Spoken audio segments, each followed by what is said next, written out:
So getting into this drama between Nick Saban and Jimbo Fisher. So apparently they're going at each other for a little sneaky recruiting tactics, paying players, and they're going at each other.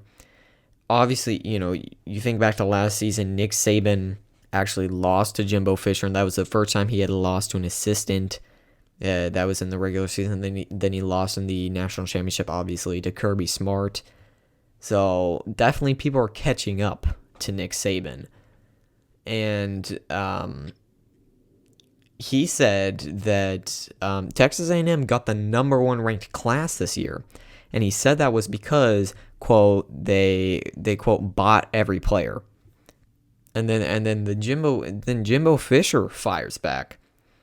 I can read this whole little part of the ESPN article, but it says, Fisher didn't hold back calling Saban a narcissist and saying of him, some people think they're God.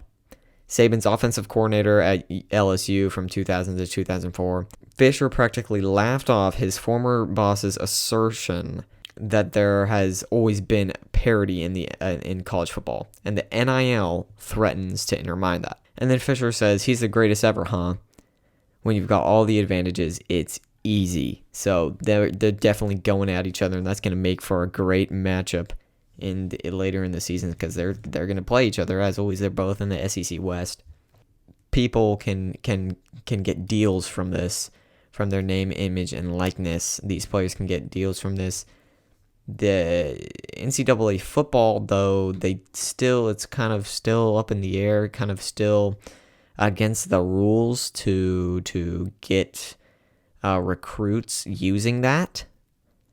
But I guess it's all fair game now. So this really, people in Texas A&M, I guess, have more money.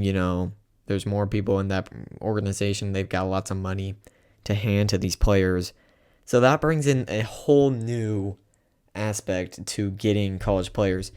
You get on top of the whole transfer portal, which definitely has been being used heavily in college basketball for some years now, but now it's being kind of used a lot more in college football. You see with Caleb Williams, you see with Spencer Rattler, and definitely the SEC is going to be so close. It's the bar between Alabama and everyone else in the SEC is definitely closing. Obviously Georgia, they're right there. Yeah, the door's definitely closing because